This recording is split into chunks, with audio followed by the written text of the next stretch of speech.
Welcome to Yesterday, Today, and Tomorrow. I'm Len Mort. And I'm Dory Cronin.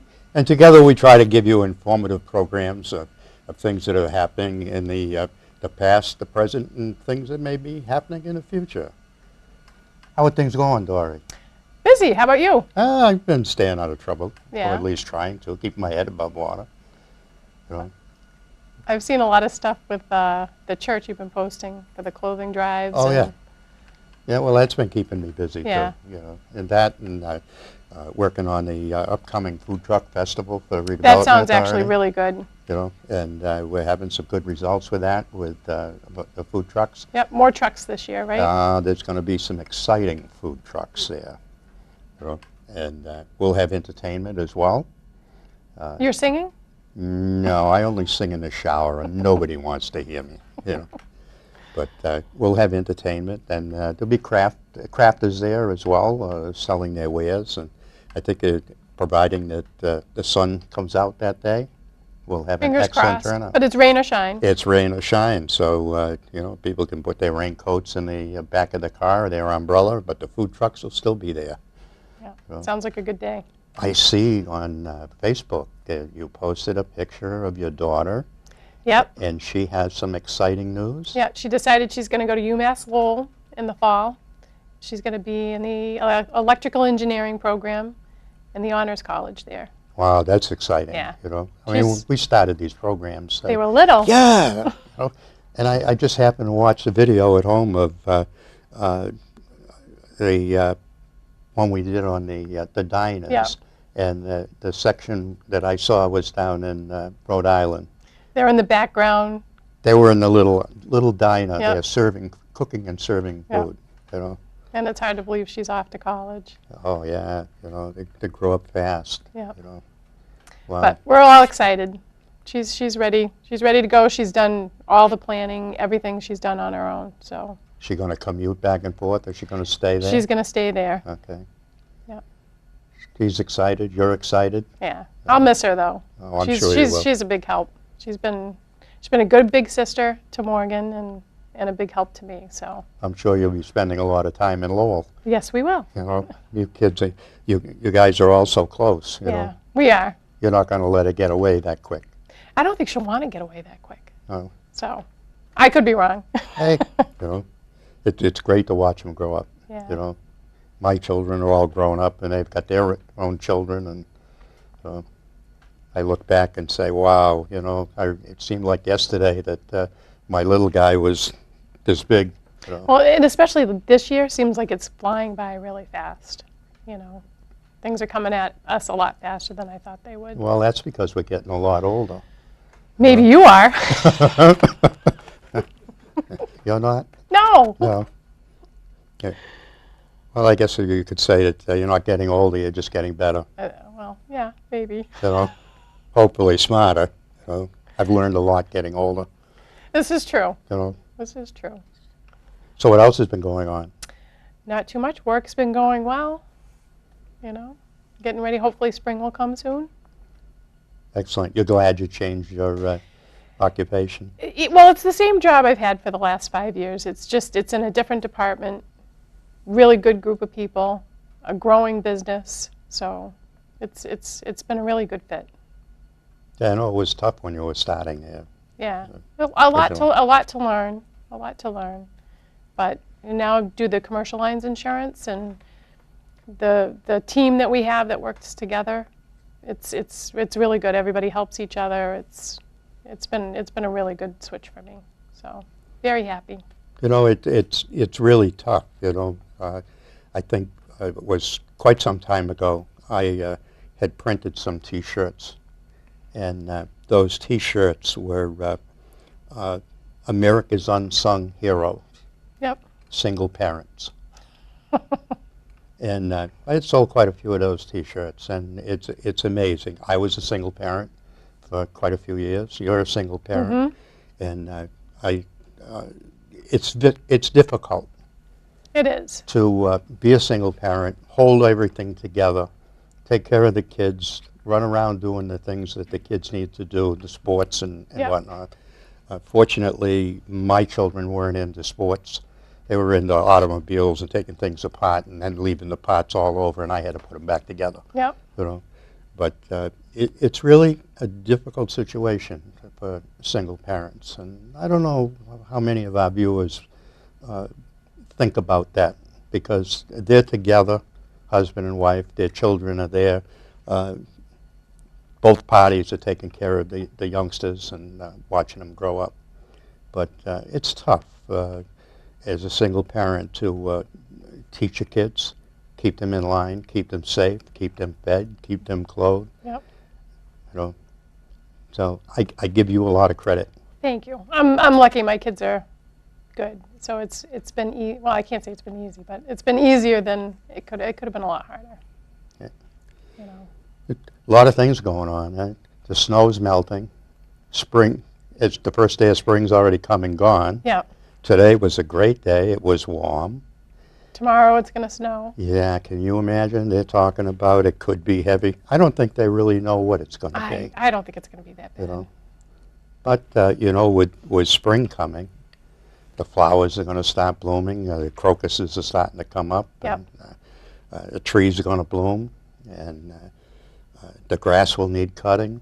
The allergies will begin. I look forward to that every year. And the birds will be out singing, and the gypsy moths will be back with a vengeance. But not only the gypsy moths, but spring brings a lot of other things that we don't pay attention to quite often. Right. And that kind of brings us to our guests here today. The tick season will be upon us. And with the ticks bring a lot of other issues. And our guests today, Sharon and her son Brandon LaCrosse, who we're going to talk about ticks today and what problems the ticks bring. Welcome, Sharon. Welcome, Brandon. Thanks for having us.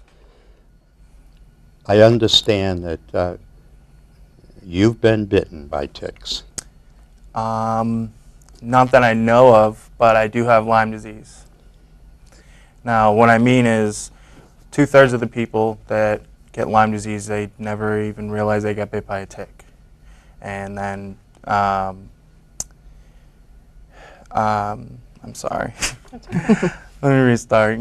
Can you ask that again? I've been having crazy brain fog. There's not even, you know, when the spring comes around, it's like my head just is all clustered, you know, because as the weather warms up, your symptoms start to flare up, you know, and this weather, as it's bipolar, you know, hot and cold, you know, a lot of people will feel it in their bones, they'll feel it in their joints, they'll feel the snow's coming. I know the snow is coming. I can literally feel that snow is coming. And so, yeah, so spring, May is Lyme Disease Awareness Month.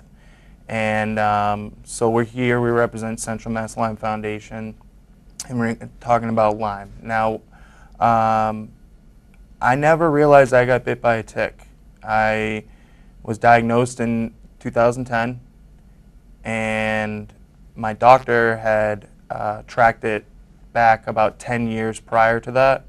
So around 2000, I was just a little kid, and I lived here in town in Millbury, and I was never even thinking about Lyme disease, never even crossed my mind.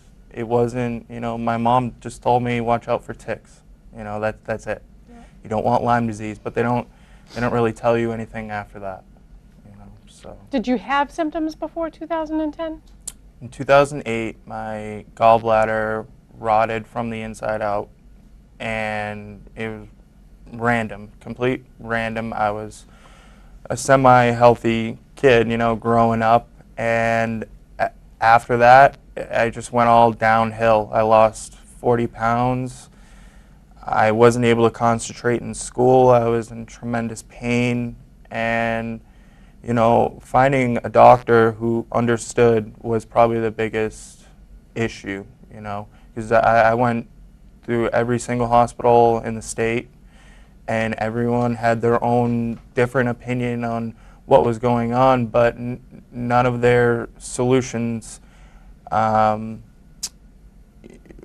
my symptoms, you know, bettered my symptoms, you know. So we as a team, had to educate ourselves on this disease that even doctors don't really know that much about. And so the best thing that you can do is be aware of it, and that's why I'm glad I'm here. Because any chance I can get to raise awareness to this is huge, because we're so far away from a solution to helping people with Lyme disease. I mean, we're talking research, better testing, and then it's not just Lyme disease you get co-infections that go along with it, and every co-infection has their own set of symptoms.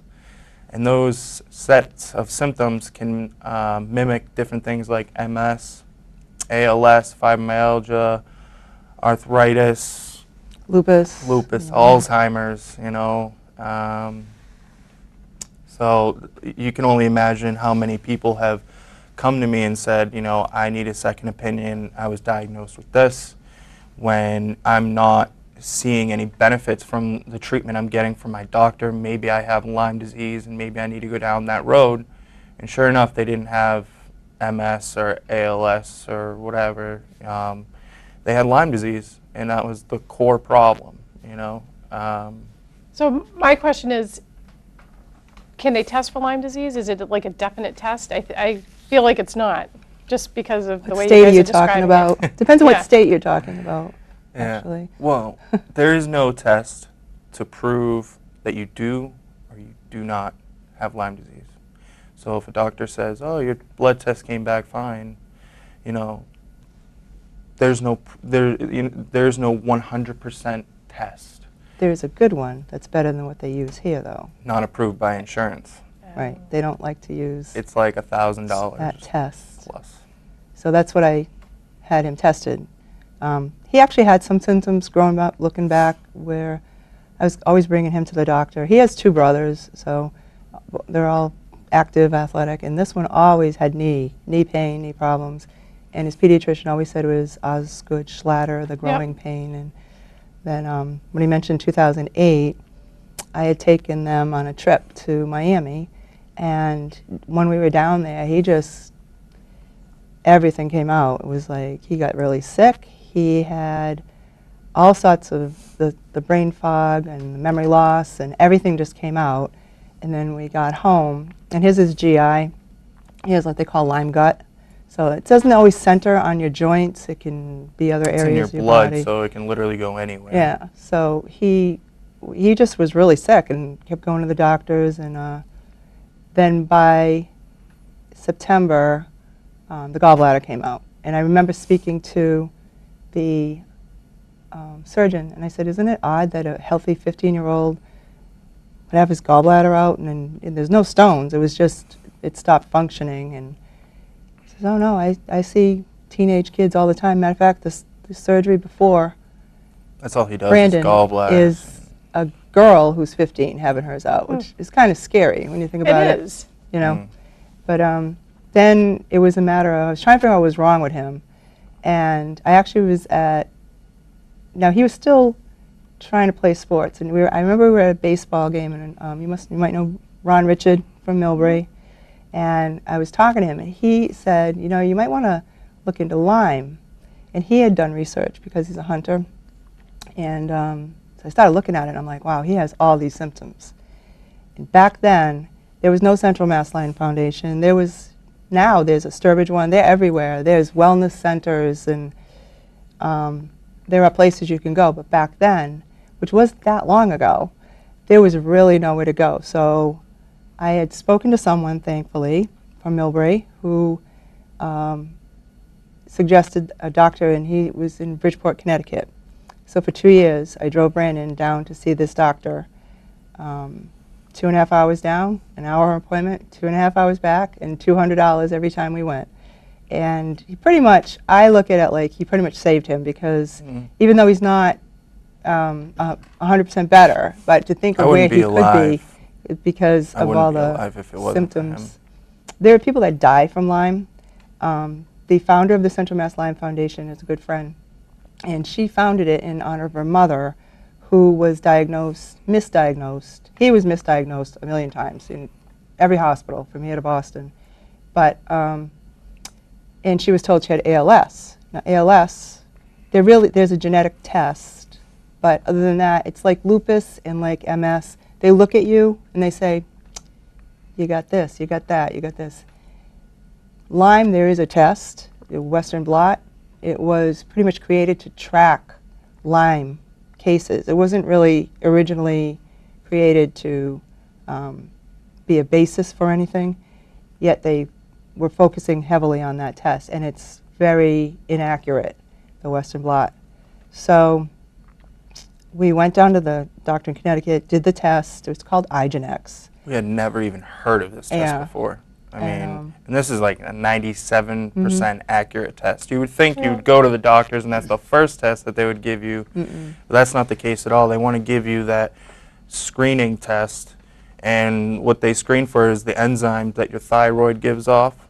So if your thyroid's already giving off these enzymes, if you have mono or You guys are scaring me a little bit. autoimmune, you know, Yeah. we don't mean to scare you, but that's part of the awareness, is Yeah. being absolutely truthful about everything, and the truth is scary, you know, these little tiny ticks.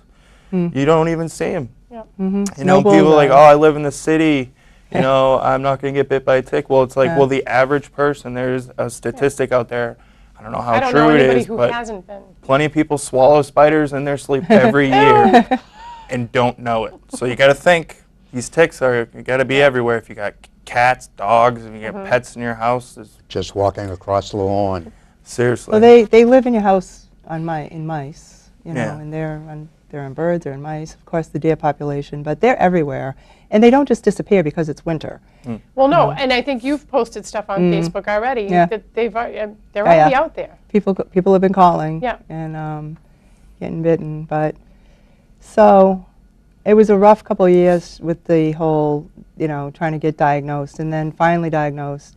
And he ended up, it was his senior year, and he couldn't even, I couldn't play football. nothing. He couldn't go to It school. tore me apart. I played, you know, Pop Warner here in town, like when I was a little kid, and I loved football. Baseball was my go-to sport, though.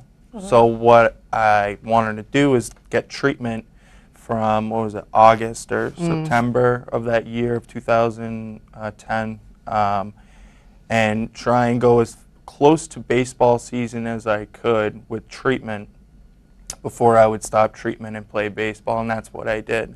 Now, when I say treatment, I had, it's the closest thing compared to chemotherapy. I mean, it's very dangerous. They put a PICC line in you. It's either a port that goes in your chest, or for me, I had an IV that went into my arm and all the way into my heart. And every day I would have to pump my antibiotic treatments through the line, and it makes you, like, I thought I was bad with the symptoms. It makes you 10 times worse before you get better. Oh, yeah. I mean, 10 times worse. The kill-off of the bacteria is actually worse, can be worse than the symptoms. Herxing. For every Herxheimer. reaction, There's there's something a called a reaction. Herxheimer reaction, and most people get that, so it's rough. And that's when his seizures started, was during the treatment. He had the PICC line from like September or October till he wanted to, this was his mistake. I don't know how that doctor pulled it off, but the insurance paid for it, and that's rare. Yeah. And he needed it for a good year, but he came off it because he wanted to go back to school. He was home with a visiting nurse and a tutor, and picture at this height weighing 135 pounds is what he was down to. And so, yeah, he came back just for the last 2 months or so of school to graduate. But he did, for his senior project, he did a Documentary. online, Yeah. which was, you know, just done for the school, and he had pamphlets and the Lyme bands, and when he put it on Facebook, it just went crazy. It went like viral. Like, I got a like- letter from the State House 3 Yeah, days it was later. crazy. Just from putting it on my Facebook. there's a state rep, Linsky, out of Metro West, who it turns out his son was sick with Lyme, and he somehow saw the video that Brandon put on and contacted him. So he does go to the State House. He went with him, with Linsky, but now with the Central Mass Lyme Foundation to speak when we're trying to get bills passed, which one was just passed in this past July. The next one is we're probably pushing for better testing, So what do you recommend to people who can't get the test or can't afford the test? How can you narrow down? Well, the test that they do have is accurate to a point. You also have to know how to read the test. One doctor will say the results show this, and another doctor will say the results show that. But until you do your own homework and you believe in yourself and you do your own research and become your own advocate, you have to be positive in yourself that you don't have Lyme. You know what I mean? You have to prove to yourself that you don't have Lyme. I will say this about the test, that if someone has a tick and say has a bullseye, they go to their doctor, they get the test, and the test comes back, and there's bands. They test for different bands. And it is one band. If you have one band, you have Lyme.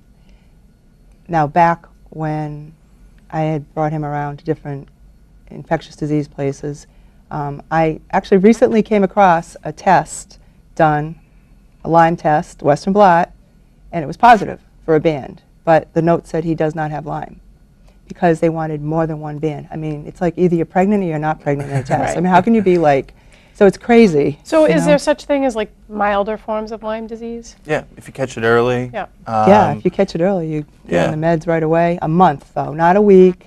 Right. You need a month. Like typically like doxycycline, 100 milligrams twice a day for a month is a good treatment to go with. But they don't test for the co-infections either, so you don't know.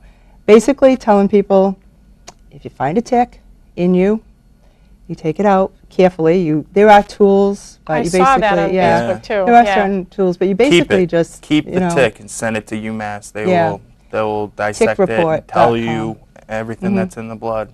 It's UMass Amherst. It's a collaboration between the Zoological Department of UMass Amherst and URI, and they have this program. It's called tickreport.com, and you save the tick. And I was going to say, the way to pull it out is you grasp, like say with tweezers, slowly by the head of the tick that's in you, and you pull it out. You do never suffocate it with alcohol or Vaseline. Really? None of that. It regurgitates in you and goes further in. Everything will, everything that's Yep. in the tick, if it hasn't already given it to you, it'll just inject it into you. And you got to get the head out. Slowly. You got to make sure you get the head out too. If you pull the body off And it breaks. and the head's still in there, Yeah. that's not good either. So you I take see it. they have these little tools now. Yep. It's like a tool a seamstress uses for picking threads Tickies out. is one You of them. Grab the Yeah. tick and then twist it Right. and pull Pull it it out. out. As long as you get it. Who sprays for free? Who's the people that came to our Well, house and sprayed? The Central Mass Mosquito Control sprays for mosquitoes, which, that could also, I can't say for sure it can help with ticks or not, but they do that. But then you got to worry too about, the bee population. Right. I love local honey. I buy that all the time. So you got to kind of be careful with that. But the big thing is to get the tick out, save it, and send it to UMass to be tested, because you will find you could go to an ER and you get so many different opinions wherever you go to this day still. I had a patient, I'm a dental hygienist, I had a patient this week, lovely woman, she's a pediatrician, she's young. We had a whole conversation. She said 2 bands you need. And I sat in with infectious disease at St. V's. The man that said he did not have Lyme, I sat in with a friend who had a meeting with him. I was at the hospital. Yeah, right? he was at the hospital having seizures, so I went. I was there anyway. But and at that time, and that was 2013, the same one that in 2009 said he did not have Lyme, said to my friend who had 1 band that yes, she did. And the reason she was there, she's also from this area, she had called me, totally freaking out. She had found a tick. It was a bullseye. She was heading to urgent care. What do I say? I told her, demand the test, demand some doxycycline. So what happened was the blood test came back and her doctor called her and said, you don't have Lyme. And she's like, oh, phew. Well, luckily, her insurance sent her a copy of the test, and she called me up, and she said, there's a positive on here. It says positive for some band. And I'm, well, then you're positive for Lyme. She said, so she called the doctor back, and she wanted a second opinion. So she ended up at infectious disease, and that's when I sat in. So that same doctor did say, yes, you have Lyme, and I'm going to call your primary care and set her straight because she's incorrect. So they are changing their ways a little bit. They're getting a little better. More awareness, the better. You know, because I mean, we've only been talking for a short amount of time, and we've already exceeded the amount of time that your average doctor gets in medical school on Lyme disease, even though it's the most common blood-borne disease in the entire world. Now, I get messages from all over the world because of that documentary I made. The saddest ones I get are ones from Australia because they completely outlawed the treatment of Lyme disease, and they don't even recognize that it exists. So what do people do? Go to another country. We left the state. I still bring him to, now I bring him to Rhode Island instead of southern Connecticut. I bring him to somewhere, it's, what is it called? It's in Cumberland, Rhode Island. I can't even remember the name of it. But the New England Lyme Center. yeah, and she's awesome. So she's as good as the one in southern Connecticut. But Now, since this episode started up till today, how are you feeling today? Today, I'm feeling good. But How about tomorrow? I'll have to wait and see. You know, it's kind of like a thing That's that the way it goes? I've learned, you know, it's hard to make plans because I don't know if I'm going to be sick. And, you know, I wake up every day with the same mindset. Like, you got to get up, you got to do something, you got to stay positive, you know, you got to be good. You got to do your research. I always do my research every day. I have to learn more and more about this because, you know, there was no Central Mass Lyme Foundation. There was no, just a few years ago, there was no place to go to get the right information. I mean, even if you Google right now Lyme disease, you get 10 million different things, and everyone says that they have their own proof. The only proof is right here. I'm living proof. You know what I mean? So until, you know, I know tomorrow is going to be okay, you know, until I keep going, and every day will get better. That's what I, you know. It's besides attacking joints, and I think one of the worst is the neurological, because when the bacteria, it's a spirochete, burrows, and it gets in the brain, and it does not take long to get up there. A lot of times people have Bell's palsy from it. That's a sign, and you know, the drooping with the face. And so when it becomes neurological, it's exceptionally hard to treat, which is what we have over here. And it's because the bacteria it is a very crafty bacteria. It forms a biofilm. So it has biofilm around it, which means there's a huge barrier. And antibiotics, Don't touch it. they can't really penetrate. And so those lesions on your brain will look like MS or Alzheimer's on an MRI. On an MRI to doctors. So that's Yeah. why a lot of people get misdiagnosed. You He know. did. Well, he did. didn't get misdiagnosed with that, but we ended up having pretty close. a couple of brain MRIs and lesions on the white brain matter consistent with MS. But he had already been in treatment for Lyme, so we knew it was Lyme. But that's how people get misdiagnosed. They see lesions, they think, oh, it's MS. Yeah. I mean, I have a friend who was treated for 10 years for MS. She has Lyme. And, you know, like I said, Michelle's mom was told she had ALS. She passed away from Lyme because it was actually Lyme. And I know quite a few people, actually, that have passed away told they had ALS. Yeah. And it wasn't ALS. So they could have been treated. So it's a very scary thing. You basically want to protect yourself when you're outside. And, you know, I mean, they can jump on you if you're walking into your house and everything. But if you're going in the woods especially, you can guarantee that they're looking for you. And, you know, the DEET, you know, DEET, people don't like DEET. There is a fabric that is treated with permethrin, like Eastern Mountain Sports, places like that sell it. Tents, I think they make with permethrin, so it's a repellent. So if you don't like DEET, you can. Honestly, My youngest son bought a parcel of property in North Brookfield. And my other sons and myself, we all went up and we walked the property. And the bulk of the property, the main part, was field. Mm. And then woods. He had like 10 acres up there that he had bought. And we walked into the woods a ways. And when we came out, everyone was covered with ticks. Oh, yeah. And matter of fact, the only one that didn't have ticks on my actual body was myself, and that's because I wear the Western boots all the time. Everyone else wore work boots, which were short, and the ticks would get up underneath their pants. And they were covered. And two of the boys had dogs, and the dogs were covered with ticks. So it was like a life project getting rid of all of these ticks, checking everybody out. Dogs and cats will get treated quicker than humans. You bring them to the vet, and they're like, oh, it could be a Lyme disease. They don't even have to test for it. You know, if they find a tick on him, doxycycline is the same medicine we take.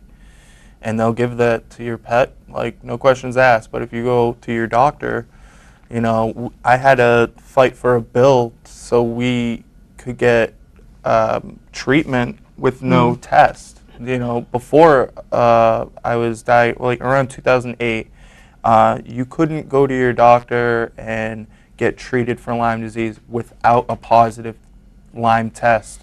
And that positive Lyme test had to come from a test that was only 36% accurate. So it was very hard. So there's going to be a lot more people now with the awareness coming out that say, I've had this for 15 plus years or whatever, you know, and it just got overlooked. And one reason we caught on to it, or why my symptoms flared up, is because there's a few things that can trigger your Lyme disease if it's already been in your blood dormant. And that is high altitude, the altitude change of a plane ride when I went to Miami. I've heard of people getting into car accidents, and that triggered their Lyme disease. They weren't necessarily harmed in the car accident, but it was just so traumatic to them that it just triggered their, you know, their symptoms. I mean, what else? There's a few different triggers. You can come back. There is no. You're not cured. It doesn't. You're not cured. Yeah, never let a doctor tell you that you're it's cured. still there. It's just that you've caught it early enough with doxy that you know controlled. You're okay. Yeah. You know you're going to be okay as long as you don't have the co-infection. Remission, so to say. Rocky Mountain spotted fever. The CDC says that it comes from a dog tick, and that Rocky Mountain spotted fever is California, West Coast. Doesn't exist here. He never went. We never went there. I feel like that's false. And so, you know, a lot of people read, well, the CDC said this. If you look up many diseases and things they're outdated in their data. They did update something on Lyme a couple of years ago, though. They went from saying there was they had said there were 30,000 cases of Lyme a year, and they upped it to 300,000. Well, that's even still low. Like, you know, because there's so much misdiagnosis, and, you know, but, yeah, it's a tough thing.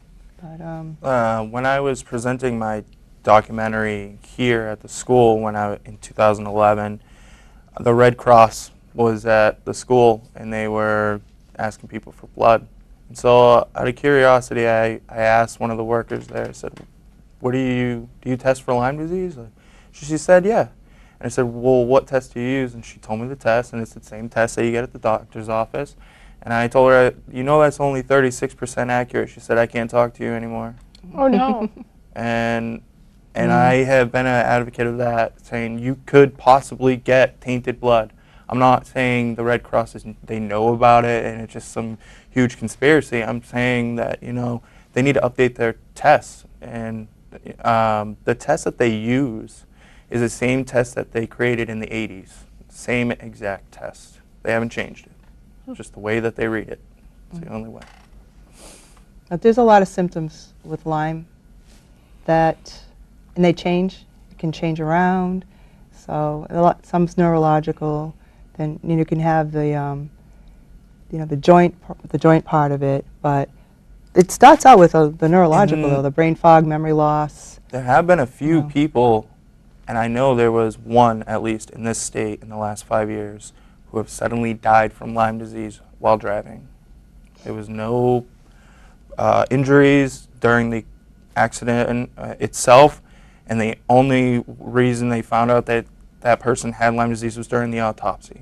They didn't even know, the person didn't even know that they had Lyme disease and it was in their heart. And the heart part is, the reason a lot of people their hearts will be affected is because it affects all your muscles. So if you have muscles go around your heart and they're in spasm, it can cause like what is the word I'm looking for? Arrhythmia. You know, so it's very serious. I personally have Lyme in the brain. I don't have Lyme necessarily in the heart where it's caused me problems. But I am proof that you can get Lyme disease, and if it goes untreated so bad, it will lead to seizures and problems with your brain. And another major thing that people deal with Lyme disease is the depression. Most people that die from Lyme disease commit suicide, and it's, you know, if it wasn't for the support groups that I go to and all the great support that I get from people in my little underground Lyme disease world with her, you know, life would be, I'd be lost. Life would be a struggle, a true struggle. I wouldn't even know I had Lyme disease. I wouldn't know that it could cause me that much pain and suffering. I wouldn't know any of it. And talking to somebody who truly understands, there's no words to describe the kind of connection you feel to somebody like that. You know, when you go to your doctor, your doctors are the people who are supposed to have all the answers, and when they don't have all the answers, it's very scary.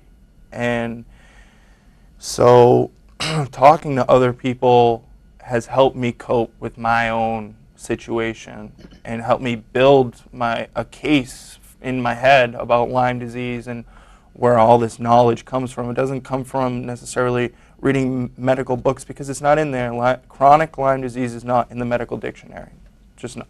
Yep.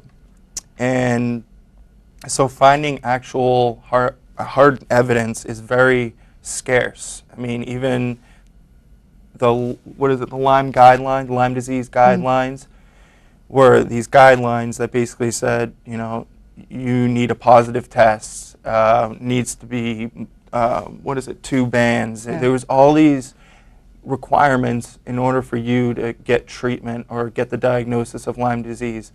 But the evidence that they had to show, or the research that they brought forth, was non-existent. It literally did not exist. These people on the panel were making up, so to say, things about a disease that, you know, they didn't know anything about this disease before they were telling people how to treat it or how to look for it and whatnot. And then they didn't change the test since the 80s. I mean, it's 2017. You know, there's a test.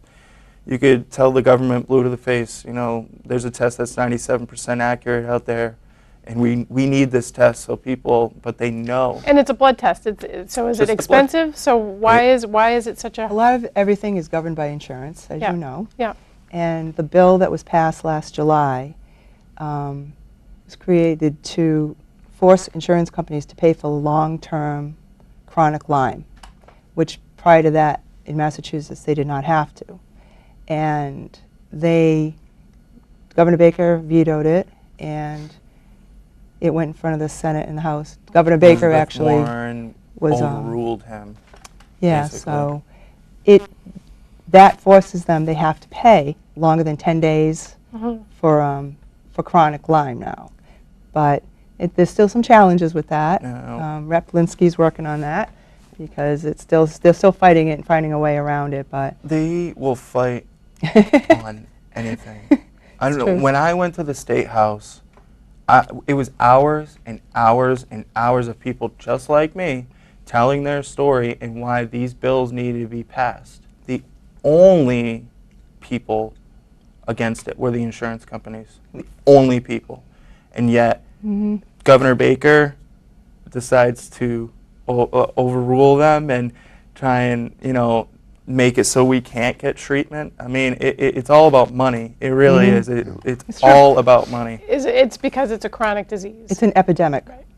It is an epidemic everywhere. It doesn't Now, let have me to be ask chronic. you, are you undergoing treatment today? For certain symptoms, I am, but I'm not on any antibiotics right now. I'm still waiting on some blood work to come back. Would this be an ongoing treatment? Yeah. He the should rest never of have your life, come off the pick line years ago. It was so worth it to play baseball. He should never have come off that pick line, but he did. So Yeah, so. now we're back with dealing with that. So, but he was on a lot of antibiotics for a long time, and they don't always work. They kind of, It's hit or miss. It really Yeah. is. Because there's so many co-infections to Lyme disease. Right, so one antibiotic will take Yeah. care of one infection, but it Right. won't Yeah. take care of something Yeah. else. You have to know the right antibiotic. There's Right. something, I would go to the pharmacy and people would be like, what is this medicine? Like rifampin and just, there's all I have different. bags and bags and bags Yeah. of medicine, of like just medicine that they either tried to put me on and it didn't work, or There are also places and doctors that aren't just into antibiotics, that are holistic, which is awesome.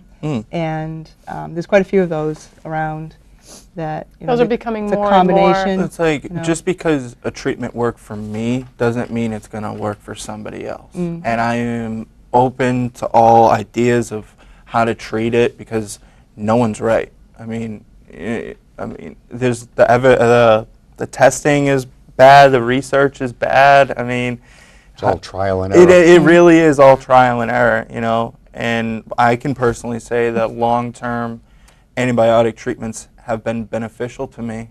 I haven't been cured, I still have a lot of co-infections that I know I'm dealing with symptoms and whatnot. And I never even thought about Rocky Mountain spotted fever. Yeah. I mean, so the timeline was I had the treatment in 2010-11, long-term. I continued oral medication for a few years, felt good for about, like half a year, Yeah. a year or so. And then I got bit by a spider, Oh, and I didn't really think much of it. And then, like a few months after that, on March 25th of 2013, I went into the hospital with very bizarre. They what do they call it? Uncontrollable. Convulsions. or Yeah, it was something. just like. But I was out of it. I don't remember that whole week. I don't remember anything of it. I don't. He was in the hospital 3 times that year for a week, about a week each time. But the scary part is they tested me for everything in there. I had spinal taps. No doctor found anything to do with Rocky Mountain spotted fever. They didn't even find anything. They just sent me home. Yep. Like, oh, you're not having any symptoms anymore? Oh, okay, well, you should be fine. Yeah. And that's the sad part. If they were more aware of Lyme disease and the co-infections and how serious they are and how, what's the word I'm looking for? Not popular. How many people in this area have Lyme disease? Now, what my mom said earlier about the dog ticks, and they'll try and tell you that only certain vector-borne diseases or blood-borne diseases exist in certain parts of the country. Well, the most common tick in New York is the Lone Star tick. Well, the Lone Star tick got its name from Texas, where it was from. And the birds fly north and south, and they carry these ticks on them. So, I mean, people fly in airplanes. Besides that, these ticks are getting a free ticket on a bird all the way up here, and There's all different landing on a kinds. front porch, and you never know what's in that tick. I mean, every tick is different. They got their own little concoction. So beware. Seriously, beware when you go out and you go into the woods or even in your backyard. The simple tuck of your sock over your pants could honestly save you so much suffering in this world. I mean, you got to be aware. There's no joke. I mean, it's no joke. Now, you mentioned in the beginning the foundation. You want to talk a little about the foundation and how our viewers Sure. can contact them Absolutely. for for any information? So it's also on Facebook, and it's called Central Mass Lyme Foundation. And the website is centralmasslyme.org for people that are not on Facebook. And it's an awesome site. Like, Michelle runs it, and You can ask any Lyme question, questions. and somebody's going to know the answer. She's putting Somebody's tons of like- information on there all the time. And so the Central Mass Lyme Foundation is an awesome place. When people contact me that either think they have Lyme or they're looking for a doctor, because if you get to the point where you are sick, and you've been sick for a few years, you really need to see a specialist, because the testing and what they're looking for and the specific way they test, is different than a common regular test. So, there are places she'll recommend, there's some are children, and you have some that are, adults, and just different. But that's the Lyme Foundation. Now, the Central Mass Lyme Foundation, I think this is the third year, there's a conference that is done this year. Awesome. Yeah. It is. They have like anthropologists, they have Everything. like every single doctor you can imagine who has like their own 20,000 page, book on Lyme disease and what they fully believe about Lyme disease. Like all of the and specialists. So every specialist, Yeah. and you go there and you learn. Even if you don't have Lyme disease, you may know somebody who does have Lyme disease and you want to help them cope. And just by learning more about the disease goes a long way. Especially, when I meet people who I know who you are, I know you have Lyme. I don't have Lyme, but, since they recognize that means they know my story, they know how serious Lyme disease is, and that's what, matters. I mean, it's all about the awareness, and Central Mass Lyme Foundation does a great job of the awareness. I go to schools. I went to Grafton High last month. I've been going past few years just to, I talk to all the health classes about Lyme disease. I show them my documentary. They're very accepting of students who, just like Millbury, who are sick and need a little bit of guidance or help in certain classes or whatnot, or how, and the only way that they would know how to help that student is through someone like me or Michelle or the Central Mass Lyme Foundation to help these kids, cope with the disease. I have to say, with Millbury High School, they were awesome. Andy Vassell was principal or the vice principal. I'm not even sure. She was up there, and awesome. I kept thinking at the time, I'm like, wow, we got lucky, because what if we were in they set the some standards school for system how you that treat somebody with Lyme disease. they were unbelievably awesome with it, because he was very, very sick, and he graduated, and he had the tutor Got and good all, so it grades, was really too. good. This is something that is in the back of our minds, and we don't pay much attention to it. Sort of, you get up in the morning and you go outside and you do whatever you're going to do in the yard, or a hunter will go off hunting in the woods and spend hours out there, and our children go out and play sports in the Playing fields leaves. and whatnot. Yeah. They're everywhere.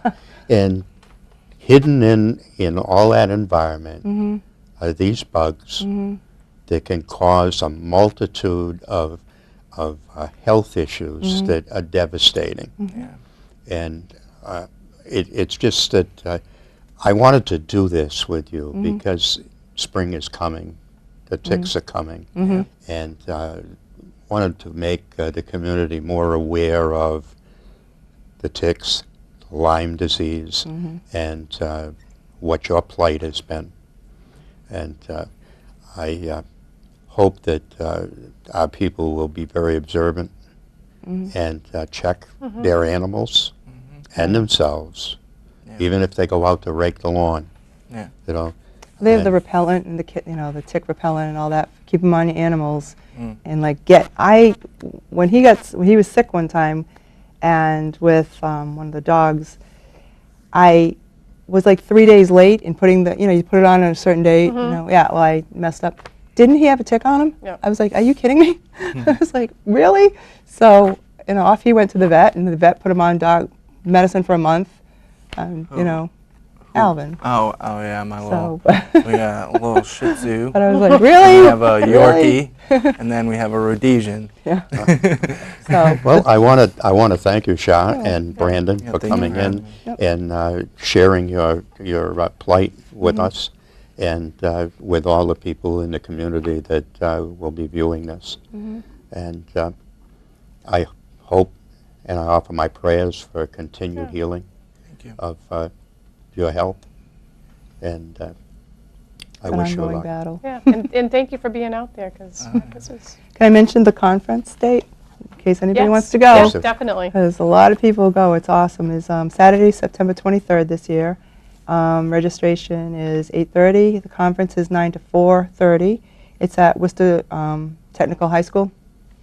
And it's $10 in advance, $20 at the door.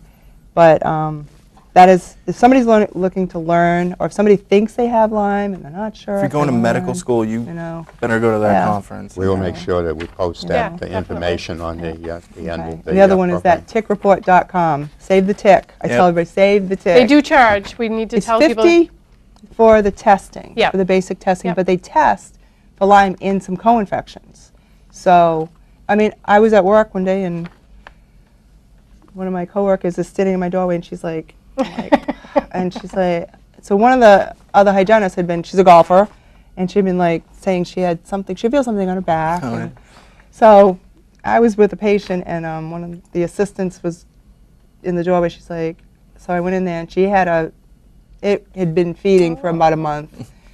Pull it out. I'm like, we're sending it. Yeah. It came back negative. Thank goodness, That's so peace huh? of mind, though. Yeah. It's like, Yeah, they do come back definitely. negative, too. Not, every single one has Lyme in it. Better so. to have answers. You know. But- Exactly. Again, I want to thank you both you. for coming. And Thanks do for you have having any me. comments? I don't. This was actually a really good show. That's You good. know what time it is then? It must be time for words of wisdom. You're right. And I just happen to have a word of wisdom for the end of our program. Life gives us time. Only love gives us meaning. And with that, we say, till next time.